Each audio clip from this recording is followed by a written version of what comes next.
அவ ரூம்ல fix பண்ணிருக்கிற CC கேமரால இருந்து அவ தப்பிக்கிறதுக்கு வாய்ப்பே கிடையாது. அவ என்ன மந்திர தந்திரம் பண்ணிருந்தாலும் எல்லாம் அதுல ரெக்கார்ட் ஆயிருக்கும்ல. இனி எப்பவுமே அந்த ஆண்டவனுக்கு நான் பூஜை பண்ண மாட்டேன். ஏமா ஏன் திடீர்னு இப்படி பேசுற?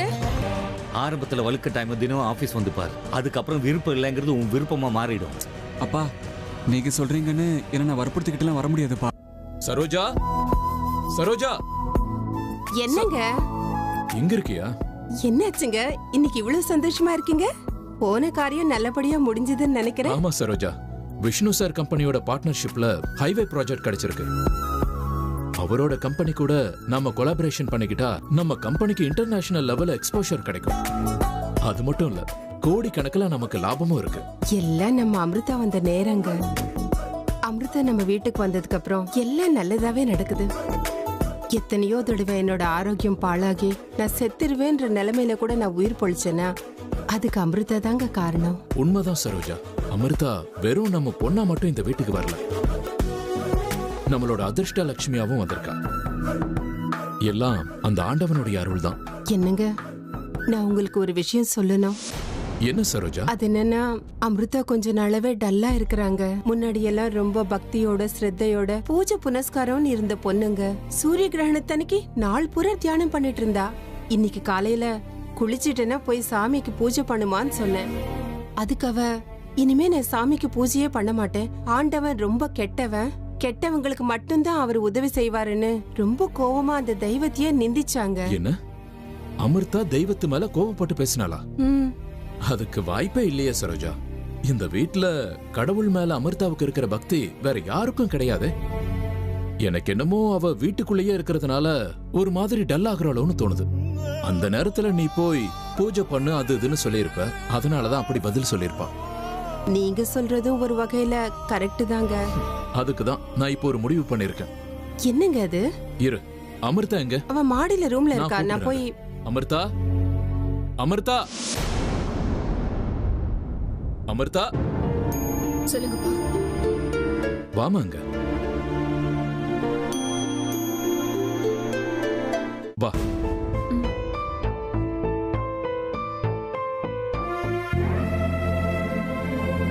அமிர்தா, இன்னையில இருந்து நீ வீட்ல இருக்க வேண்டாம்.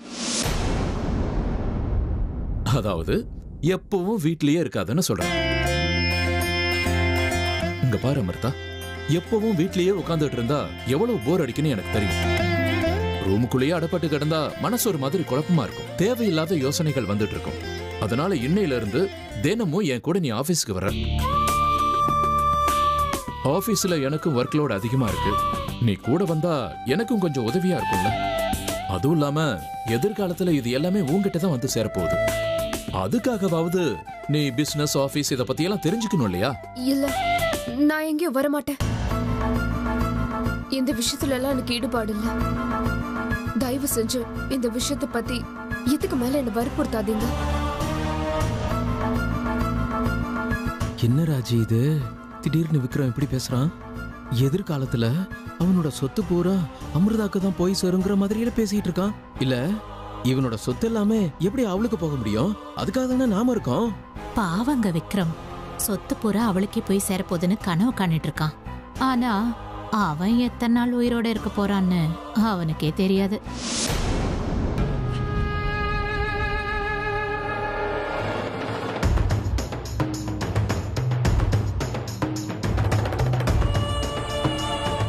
யாரு? நான் யாரு? நாகலோகத்தை சேர்ந்த நாகராணி. எனக்குன்னு சில சக்திகள் இருக்கு. எங்க என்ன நடந்தாலும் அதை பார்க்காமலே அதை சொல்லக்கூடிய சக்தி எனக்கு இருக்கு. ஆனாலும் எங்க அம்மாவோட தேகத்தை என்னால காப்பாத்திக்க முடியாம போச்சு. எப்படி நான் எப்படி தோத்து போனேன், அதுவும் மனுஷங்க கிட்ட. இது எனக்கு மிகப்பெரிய அவமானம். முதல்ல என் அப்பா அம்மாவை கொன்னாங்க, அதுக்கப்புறம் ஒவ்வொரு அடியிலையும் எனக்கு தொந்தரவு கொடுத்துக்கிட்டே இருக்காங்க. இங்க இருக்கிற மனுஷங்க எல்லாம் பாவிங்க. எல்லாரையும் மொத்தமா அழிக்கணும் போல தோணுது. நான் என்ன பண்றது? எல்லாரையும் கொல்லணுங்கிறது என்னுடைய நோக்கம் இல்ல, என் எதிரிங்களை மட்டும் தான் அழிப்பேன். அவங்க எல்லாரையும் பழி வாங்கிட்டு எனக்கு சேர வேண்டிய நாகமணி எங்க இருக்குன்னு கண்டுபிடிச்சு அதை என் கையில எடுத்த உடனே சுயநலக்காரங்க நிறைஞ்சிருக்கிற இந்த மனுஷ உலகத்துல ஒரு நிமிஷம் கூட நான் இருக்க மாட்டேன். என் உலகத்துக்கு நான் போயிடுவேன். நாகமணி என் கைக்கு கிடைக்கிறதுக்குள்ள எங்க அம்மாவோட தேகம் எங்க இருக்குன்னு கண்டுபிடிக்கணும். அம்மா, நீ எங்கம்மா இருக்க? எங்க இருக்க?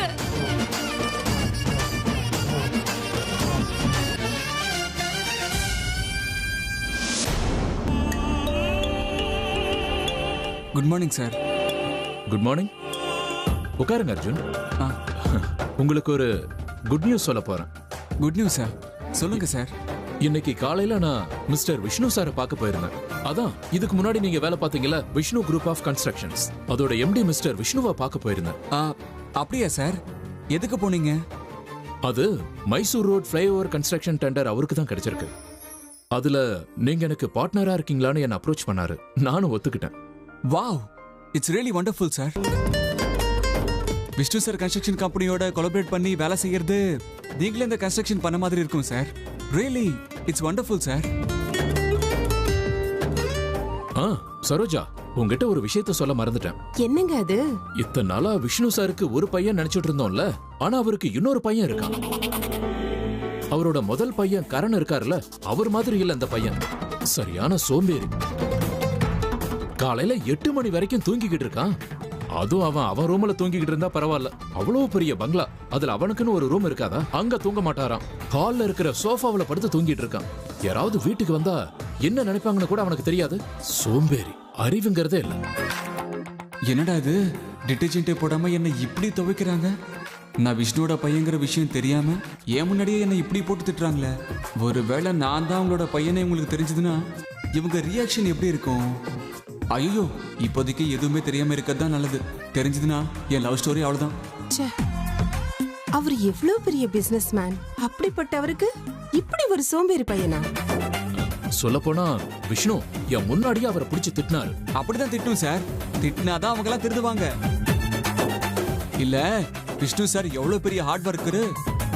அப்படிப்பட்ட ஒருத்தருக்கு இப்படி ஒரு பையனா நம்பவே முடியல சார். சே, நீங்க மிஸ்டர் விஷ்ணு கிட்ட ஒர்க் பண்ணும்போது அவனை பார்த்திருக்கணுமே. நான் பார்த்திருக்கேன் சார். நீங்க சொன்ன மாதிரி தான் அவன் ரொம்ப சோம்பேறி சார். காலையில் 8 மணி வரைக்கும் எழுந்துக்காம தூங்குறான்னு சொன்னீங்களே, ஒரு சில நேரத்துல சாயந்தரம் 5 மணி வரைக்கும் கூட எழுந்துக்க மாட்டார் சார்.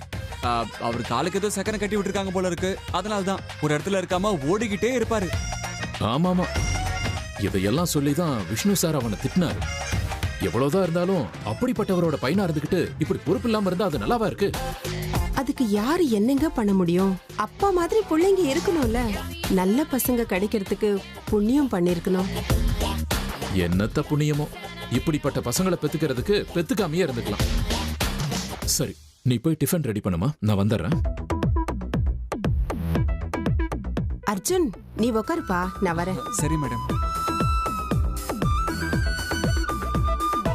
இந்த அமிர்தா எங்க போனாங்க? வெளியில வரமாட்டேங்கிறாங்களே. ஒருவேளை ரூம்குள்ள இருக்காங்களோ? இவ்வளவு நேரம் ரூமுக்குள்ளே அடைஞ்சு கடந்து என்ன பண்றாங்களோ?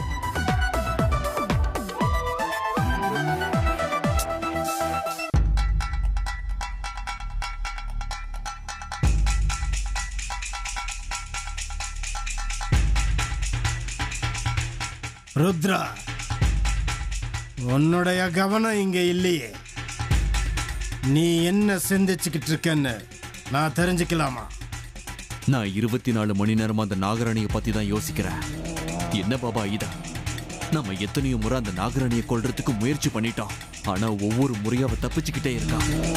நம்ம எந்த காரியம் செஞ்சாலும் எல்லாமே அறக்குறையா முடியுத. அந்த நாகராணி ஒவ்வொரு முறையும் நம்ம முன்னாடி வந்து தப்பிச்சு போறானா அதுக்கு என்ன அர்த்தம்? நாம அந்த நாகராணியை கண்டுபிடிக்கிறதுலயோ இல்ல சாகடிக்கிறதுலயோ ஒவ்வொரு முறையும் தோத்துக்கிட்டே இருக்கோம். அவ என் நண்பனை கொன்றிருக்கா. அவளுக்கு எவ்வளவு தைரியம் இருக்கணும், அதுவும் என் வீட்டுக்கே வந்த. என் நண்பனை கொன்னுட்டு இன்னும் அவ உயிரோட இருக்கா. அத நினைக்கும் போதெல்லாம் எனக்கு ஒரே வயிற்றுச்சலா இருக்கு பாபா. மானை எப்படியாவது வேட்டையாடணும்னு துரத்திக்கிட்டு போன புலிக்கு உன்ன மாதிரிதான் உன்ன மாதிரி தான் ஒரு நிலையில இருக்க முடியாது. காத்திருந்து காத்திருந்து காக்க வச்சு வேட்டையாடினாதான் மனசு அமைதி அடையும் ருத்ரா. இன்னைக்கு தப்பிச்சுட்டோன்னு அவ சந்தோஷப்பட்டாலும், வேட்டையாட முடியலையேன்னு நாம வருத்தப்பட்டாலும், இது எதுவுமே நிரந்தரம் கிடையாது. மான் எவ்வளவு வேகமா ஓடினாலும் ஒரு நாள் புலிக்கிட்ட அகப்பட்டே தீரணும். அந்த நாகராணி தான் நம்மளோட வேட்டை ருத்ரா. ஆமா, எவ்வளவு நாள் தப்பிக்க முடியும்? ஒரு நாள் சிக்கியே தீருவா. அவளுக்கு வேற பாதை இல்ல ருத்ரா. கொஞ்சம் கொஞ்சம் பொறுமையா ருத்ரா. மனச அமைதியா வச்சுக்கோ. எப்படி அமைதியை வச்சுக்க முடியும் பாபா?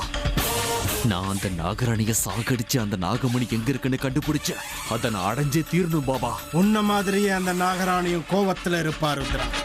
அவளோட எதிரிகள்ல அவ இது வரைக்கும் கொன்னது உன்னோட நண்பனை மட்டும்தான். அவளோட அடுத்த லட்சியம் நீயும் மீதம் இருக்கிற உன்னோட நண்பர்களும் தான். உங்க எல்லாரையும் கொல்லாம அந்த நாகமணி அவ அடையாம நாகலோகத்துக்கு அவ திரும்பி போக மாட்டா. நாகமணி அடையறதுக்கு நீ எப்படி துடிச்சுக்கிட்டு இருக்கியோ அதே மாதிரி தான் அவளும் அங்க துடிச்சுக்கிட்டு இருக்கா. அவளும் நம்மள மாதிரி நாகமணியை தேடி அலைஞ்சுக்கிட்டு இருப்பா. அப்படின்னா அந்த நாகமணி நம்ம கையில கிடைக்கிறதுக்கு முன்னாடி அவ கையில கிடைச்சிட்டா நம்ம என்ன பண்றது பாபா? நீ ஒன்னும் கவலைப்படாத ருத்ரா. அவளுக்கு நாகமணி கிடைச்சாலும் அதை எடுத்துக்கிட்டு அவளால நாகலோகம் போக முடியாது. ஏன் தெரியுமா? நாகமணி அவளுக்கு எவ்வளவு முக்கியமோ அதே அளவுக்கு முக்கியமான ஒரு பொருள் உங்கிட்ட இருக்கு. அதை தேடிக்கிட்டு அவ உங்கிட்ட வந்தே தீரணும். எனக்கே தெரியாம நாகராணிக்கு தேவைப்படுற ஒரு விஷயம் என்கிட்ட இருக்கா. என்ன பாபா அது? அவளோட தாயோட தேகம். அத அவ இப்ப ரொம்ப தீவிரமா தேடிக்கிட்டு இருக்கா. கடைசியில அது உங்கிட்ட தான் இருக்குன்னு தெரிஞ்சதுக்கு அப்புறம் அவ உன்னை தேடிக்கிட்டு வருவா. ஆமா, தன்னோட அம்மாவோட தேகத்தை எடுத்துக்கிட்டு போன எதிரிய எப்படியாவது கொல்லணுங்கிற வெறியோட இருக்கா அந்த நாகராணி. அதனால நீ கொஞ்ச நாளைக்கு எச்சரிக்கையா இருக்கணும் ருத்ரா. நீங்க என்ன சொல்றீங்க பாபா? அந்த நாகராணிக்கு பயந்து நான் எச்சரிக்கையா இருக்கணுமா? அதுக்கு வாய்ப்பே இல்ல பாபா. அப்படியும் ஒரு வேளாவை என்ன சாகடிக்கணும்னு வந்தா அந்த நிமிஷமே அவளோட உயிரை எடுத்துருவான் பாபா. அது ஒண்ணு நீ நினைக்கிற மாதிரி சுலபமான காரியம் இல்ல ருத்ரா. அவன் நாகராணி ராஜநாக வம்சத்தை சேர்ந்தவ. எந்த உருவத்துல வேணாலும் வந்து உன்னை தாக்க வாய்ப்பு இருக்கு. எச்சரிக்கையாயிரு.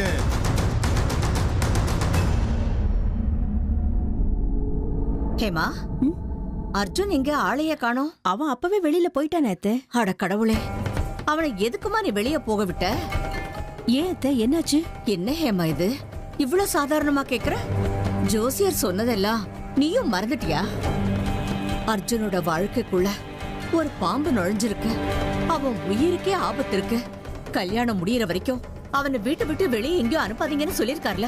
அது எனக்கும் தெரியும் அத்தை. ஆனா நான் என்ன பண்றது? அவன் என் பேச்ச கேட்கவே மாட்டேங்கிறான். நான் ஏதாவது சொன்னேன்னா எனக்கு கல்யாணமும் வேண்டாம் ஒண்ணும் வேண்டாங்கிறான். அதுக்காக அவனை வெளியே போக விட்டுருவியா? அவன் உயிருக்கு தானமா ஆபத்து வரும். நாம தான் அவனை உட்கார வச்சு அவனை வீட்லயே இருக்கிற மாதிரி புத்தி சொல்லணும்.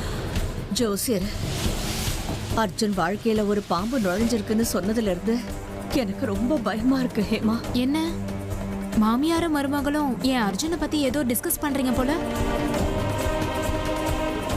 என்னமோ அர்ஜுன் வாழ்க்கையில ஏதோ பாம்பு நுழைஞ்சதா சொன்னீங்க. என்ன அது? எந்த பாம்பு நுழைஞ்சிருக்கு? அது வந்து மயூரி என்னன்னா, அது அர்ஜுனுக்கு சர்ப்பதோஷம் இருக்குன்னு அன்னைக்கு ஜோசியர் சொன்னார்ல, அத பத்தி தான் நாங்க பேசிட்டு இருக்கோம். ஆனா பாம்பு நுழைஞ்சது அது இதுன்னு காதுல விழுந்தது. அதெல்லாம் ஒண்ணும் இல்ல. நீ எப்பவும் அர்ஜுன் ஞாபகமாவே இருக்கல்ல, அதான் நாங்க ஒண்ணு சொன்னா நீ வேற எதையோ நினைச்சுக்கிற. அப்படியா? இருந்தாலும் இருக்கலாம். அது சரி, இப்ப இந்த சர்ப்பதோஷத்துக்கு என்ன பண்ணணும்? அவனுக்கு இருக்கிற சர்ப்பதோஷம் போகணும்னா ஒரு பரிகாரம் பண்ணணும்னு சொல்லியிருக்காரு. அதுக்கு தான் ஜோசியர் கிட்ட மறுபடியும் போய் என்னைக்கு அந்த பரிகாரத்தை பண்ணணும்னு கேட்டுக்கிட்டு வரலாமேன்னு அத்தை சொல்லிக்கிட்டு இருந்தாங்க. ஓ அப்படியா? சரி சரி, சீக்கிரமா போய் கேட்டுட்டு வாங்க. சீக்கிரமா பரிகாரம் பண்ணிட்டா சீக்கிரமா கல்யாணம் பண்ணிக்கலாம்ல, இல்லையா அத்தை? பாத்தீங்களா அத்தை, அர்ஜுனை கல்யாணம் பண்ணிக்க எப்படி துடியா துடிக்கிறா இந்த பொண்ணுன்னு. நாம சீக்கிரமா கல்யாணம் பண்ணி வைக்கலனா இவளே அவனை இழுத்துட்டு ஓடிடுவா. இவள நம்பவே முடியாது.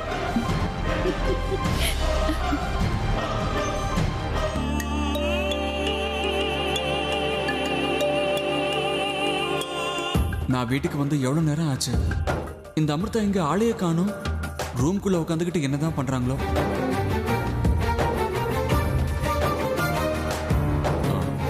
அர்ஜுன், இந்த ஃபைல புடிங்க. என்ன ப்ராஜெக்ட் சார் இது? அதான் சொன்னல, மிஸ்டர் விஷ்ணுவோட கம்பெனியோட கொலாபரேஷன் பண்றோம்ல, அந்த ப்ராஜெக்ட் சம்பந்தப்பட்ட டாக்குமெண்ட்ஸ் இந்த ஃபைல்ல இருக்கு. இந்த ஃபைலை நான் கொஞ்சம் ஸ்டடி பண்ணிக்கலாமா சார்? அதுக்கு தான் அர்ஜுன் உங்ககிட்ட கொடுத்தேன். அப்படியே இந்த ப்ராஜெக்ட் ரொம்ப பெருசா இருக்கிறதுனால நமக்கு நிறைய அசோசியேட்ஸ் தேவைப்படுவாங்க. உங்களுக்கு தெரிஞ்ச யங்ஸ்டர்ஸ் யாராவது இருந்தாங்கன்னா எனக்கு ரெஃபர் பண்ணுங்க. சார், நான் இப்படி சொல்றேனேன்னு தப்பா நினைக்காதீங்க. தெரியாத யாரையோ அசோசியேட் அப்பாயிண்ட் பண்றதை விட உங்க டாக்டர் அமிர்தாவையே இந்த ப்ராஜெக்ட்ல நீங்க இன்வால்வ் பண்ணலாம் இல்லைங்களா?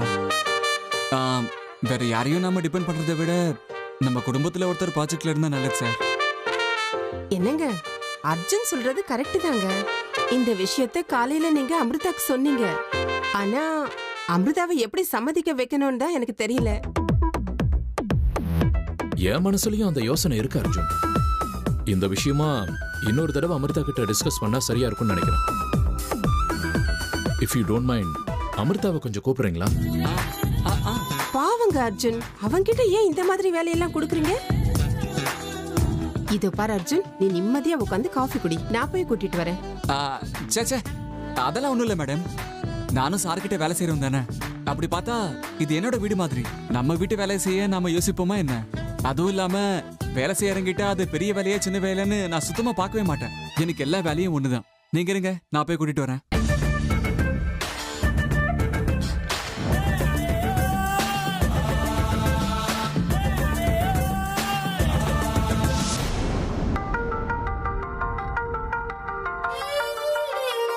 Hi Amrita, good morning.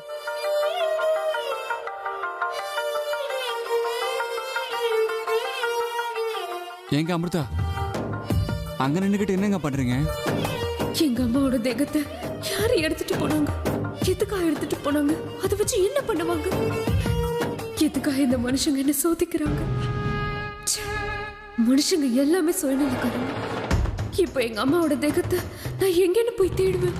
என்னடா இது, நான் கூப்பிட்டாலும் திரும்பி பார்க்கவே மாட்டேங்கிறாங்க. அப்படின்னா இவங்களுக்கு என் மேல கோவம் குறையில போல இருக்கு. அது சரி, இவங்க கிட்ட திட்டு வாங்கினது நியாயமா நான் தான் கோவப்பட்டு இவங்க கிட்ட பேசாம இருக்கணும். இப்ப என்னடானா நான் எல்லாத்தையும் மறந்துட்டு இவங்க கிட்ட பேச வந்திருக்கேன். இவங்க என்னமோ என் மேல கோவப்பட்டு திரும்பி நிக்கிறாங்க. ரொம்ப கோவமா இருக்காங்க போல இருக்கு. இந்த நேரத்துல இவங்க கிட்ட ஏதாவது பேசினா நிச்சயமா கணத்துல பல்லாரம் அரைஞ்சிருவாங்க. அரைஞ்சா ரேட்டும் அமிர்தாவோட காதலுக்காக நான் அதை ஏத்துக்கிறேன். அமிர்தா, ஏங்க அமிர்தா? நீங்களா? எதுக்காக இங்க வந்தீங்க? திரும்பவும் வராதீங்கன்னு சொன்னேன்ல. உங்க முகத்தை பார்க்க கூட எனக்கு இஷ்டம் இல்ல. ஏன் வந்தீங்க? போங்க. ஏன் அமிர்தா இப்படி எல்லாம் பேசிட்டு இருக்கீங்க? உங்களுக்கு வேணா என்ன பார்க்க சுத்தமா பிடிக்காம இருந்திருக்கலாம். ஆனா நான் உங்களை மனசார லவ் பண்றேங்க. காதலிக்கிற பொண்ணு ஒரு நிமிஷம் கூட பார்க்காம என்னால இருக்க முடியாதுங்க. அமிர்தா, எப்படா உங்களை பார்ப்போம்னு ஒவ்வொரு நிமிஷமும் என் மனசு துடிச்சுக்கிட்டே இருக்கு. உங்களை எப்பவும் பார்த்துக்கிட்டே இருக்கணும்னு ஆசையா இருக்கு. அதனால தான் நான் வந்துட்டேன். வேண்டாம், இந்த மாதிரி ஆசைகளை மூட்டை கட்டி தூக்கி போடுங்க. இப்படியே என் பின்னாடி சுத்திக்கிட்டு இருந்தீங்க, அப்புறம் உங்களுக்கு தான் ஆபத்தாகும். கோபம் வந்தா என்ன பண்ணுவேன்னு எனக்கே தெரியாது. அதனால உங்க உயிருக்கே ஆபத்து ஏற்படலாம். என்னால என்னைக்குமே உங்களுக்கு பிரச்சனை தான். நல்ல விதமா சொல்றேன், கேட்டுக்கோங்க. இந்த இடத்தை விட்டு போயிடுங்க. இல்லன்னா என்னங்க பண்ணுவீங்க? வெறித்து தூக்குவீங்களா? பரவாயில்ல, பண்ணுங்க. என் மேல கோவப்பட்டு என் கண்ணத்துல அரைவீங்களா? பரவாயில்ல, நீங்க என்ன பண்ணாலும் நான் கண்டுக்கவே மாட்டேன். ஏன் தெரியுமா? நீங்க நான் காதலிக்கிற பொண்ணுங்க. நீங்க என்ன திட்டினாலும் சரி, அடிச்சாலும் சரி, நான் உங்களை விட்டு எங்கேயும் போக மாட்டேன். ஏன்னா I love you so much Amrita. நான் உங்களை உயிருக்கு உயிரா காதலிக்கிறேன். இதான் வேண்டான்னு சொல்றேன். என்னால உங்களை காதலிக்க முடியாது. எனக்கு இந்த காதல் கத்திரிக்கால சுத்தமா பிடிக்காது. எல்லாத்துக்கும் மேல நீங்க செஞ்சிருக்கிற காரியத்துக்கு உங்களை திட்டுறது அடிக்கிறது இல்ல, உங்களை என்ன கொலை பண்ணணும்னு தோணுதா உங்களுக்கு? கொன்னுடுங்க. உங்க கையால சாகிறதுக்கு நான் எப்பவும் தயாரா இருக்கேன்.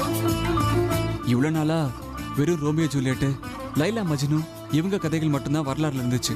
நீங்க என்ன சாகடிச்சீங்கன்னா நாளையில இருந்து நம்ம கதையும் வரலாறுல இடம் பிடிச்சிடும். காதலனை கொன்ற காதலின்னு வரும். எதிர்காலத்துல ஏதாவது ஸ்கூல் டெக்ஸ்ட் புக்ல நம்ம கதை வந்தாலும் வரலாங்க. அப்படி பார்த்தா இந்த பூமி சுத்துற வரைக்கும் நம்ம காதல் கதை உயிரோட இருக்குங்க. எனக்கு அது போதுங்க. நீங்க என்ன திட்டுறீங்கன்னு நான் கோவப்பட மாட்டேன். அதே நேரத்துல உங்களை காதலிக்கிறதையும் விட மாட்டேன். நீங்க எங்கேயோ, நானும் அங்கதான். இந்த வாழ்க்கையே உங்களுக்காக தான். இந்த அர்ஜுனோட உயிர் உங்களையே சுத்தி சுத்தி வந்துகிட்டு இருக்கும். என்ன இது? யாருமே இல்லாத இடத்துல இந்த அர்ஜுனும் அமிர்தாவும் இவ்வளோ க்ளோஸா பேசிக்கிட்டு இருக்காங்களே. அப்படி என்ன தனியா பேசிக்கிறாங்க? என்ன விஷயமா இருக்கும்னு தெரியல.